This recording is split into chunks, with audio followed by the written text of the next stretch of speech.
بسم اللہ الرحمن الرحیم۔ السلام علیکم۔ کفار کی نبی کریم صلی اللہ علیہ وسلم کے ساتھ بد سلوکیاں۔ واقعہ نمبر 1۔ ایک روز حضرت صلی اللہ علیہ وسلم بیت اللہ میں نماز پڑھ رہے تھے کہ عقبہ بن ابی معیط آیا اور آتے ہی اپنی چادر اتار کر رسول کریم صلی اللہ علیہ وسلم کے گلے مبارک میں ڈال دی اور بیچ در بیچ دینے شروع کر دیے۔ آپ صلی اللہ علیہ وسلم کا دم گھٹنے لگا۔ اترے میں ابو بکر صدیق رضی اللہ تعالی عنہ کو پتہ چلا۔ وہ تشریف لائے اور دھکے دے کر اس معلوم کو ہٹا دیا۔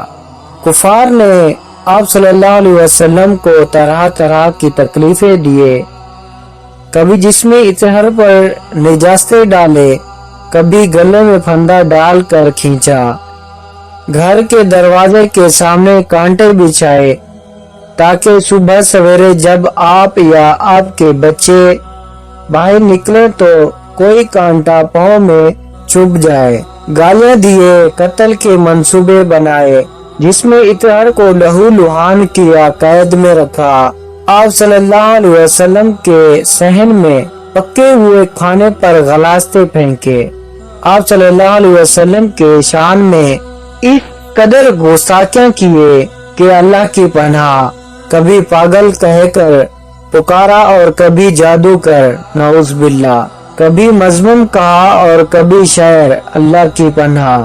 ابو لہب نے تو ایک مجلس میں یہاں تک کہہ دیا کہ محمد صلی اللہ علیہ وسلم تیرے ہاتھ مبارک ٹوٹ جائے، نعوذ باللہ۔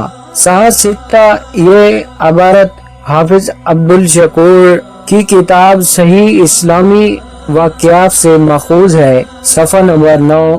کارین سرور کائنات حضرت محمد صلی اللہ علیہ وسلم پر کس قدر سختیاں کی گئی، صرف اور صرف دین کی بنیاد پر۔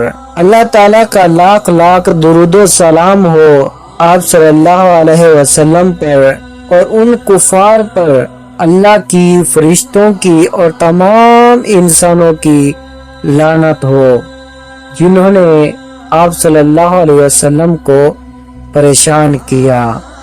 آمین یا رب العالمین۔